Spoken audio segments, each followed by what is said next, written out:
Before you continue watching this series, I want to make one thing clear. None of what you're about to see is the absolute truth. That means I give as much validity to a statement made by a vigilante as I do one by a refugee. Please, do your own research and take everything you're about to see with a grain of salt.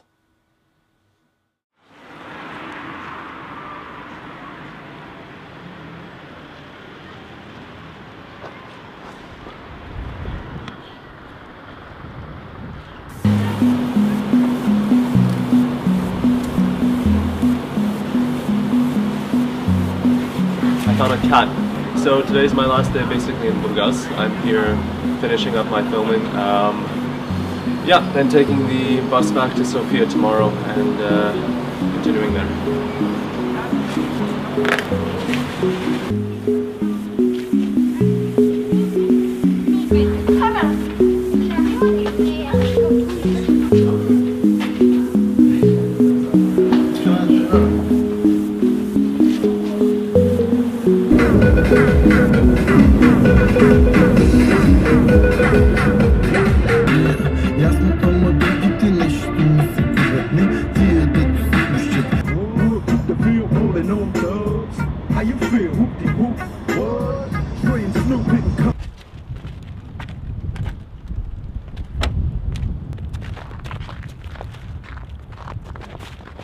We're currently on the outskirts of the city, and Peter is going to show me a tiny bit about the training routine that he does to keep himself in shape for what he does.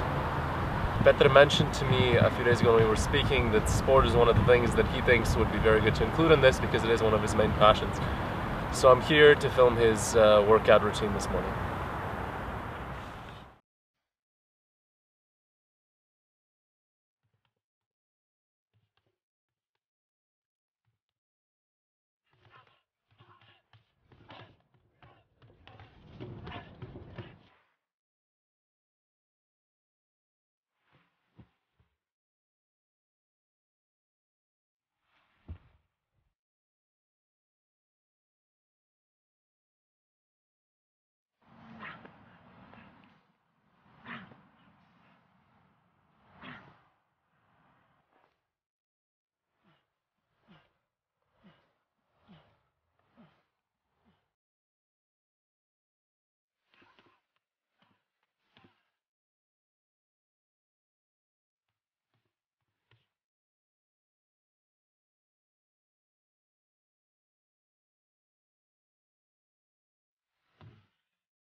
Peter had uploaded a workout routine on his Facebook page he titled Training Against Migrants.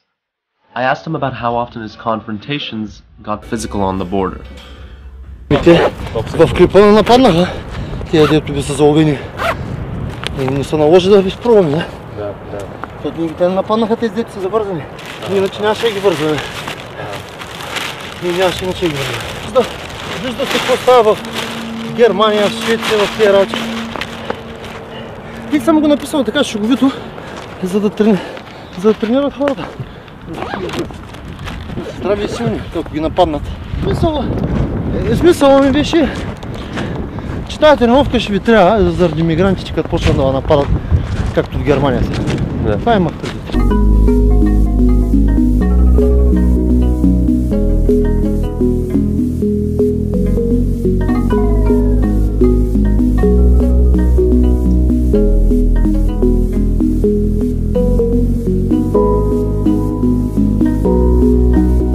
I left Peter and spent my day walking outside for the last time in Burgas, making one last stop to the seaside. As evening approached, I headed back as we had set a meeting so that I could finally meet his daughter, Elena. He had mentioned that she was his main stimulus, and so I asked him to elaborate.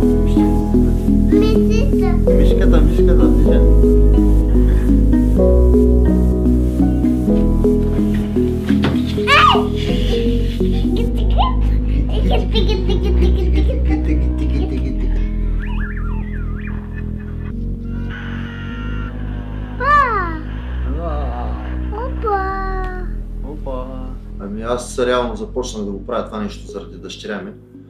След като видях какво се случи миналата година на Нова година в Кьолн и в другите градове, аз съм запознат с това, което се случва преди по време на арабската пролет, на площад Тахрир в Кайро и на много други места, където бяха изнасилвани и разкъсвани буквално от тълпа африканци и мюсюлмани, жени невинни, бели жени, християнки, само защото са християнки и не са облечени с бурка. И това нещо ме амбицира много, защото аз силно се надявам, след като съм баща на дъщеря, моето дете да живее в един сигурен и цивилизован свят, тя да се развива интелектуално, умствено, а не да се налага да се защитава живота. В началото, когато тръгна тази бежанска вълна, дори съм защитавал така наречените бежанци, защото тогава мислех, че са бежанци.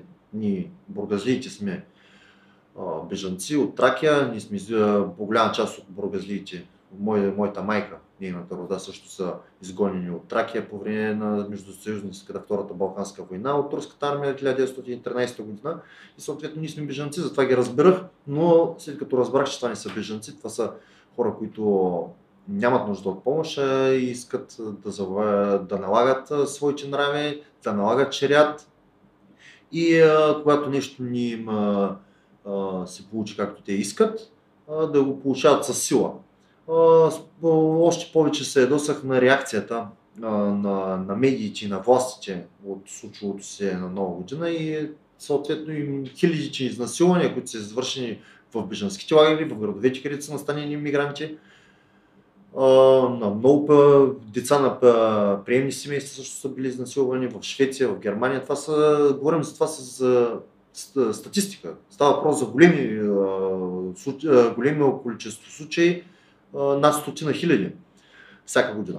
Има една снимка, която много се разпространява в интернет, където са изобразени може би 100 жени, облечени в черно с бурка и едно русо момиче, което е облечено в бяло, без бурка. И отгоре има надпис "Дядо, защо не направи нищо на времето?" Затова аз смятам, че това моята мисия е правилна и няма да оставим нашите деца и дъщери, семейства, жени на такова нещо. Както явно западноевропейците вече са се примирили с това, ние няма да участваме в тази игра и няма да излагаме на риск децата си в името на някакви импотентни ценности, които вече се доказаха, че са такива, защото са безсилни пред незаконието, което е в момента в Европа. As night came, Elena was settling into bed, and so I headed out. Here's one of the interesting things about traveling during the winter.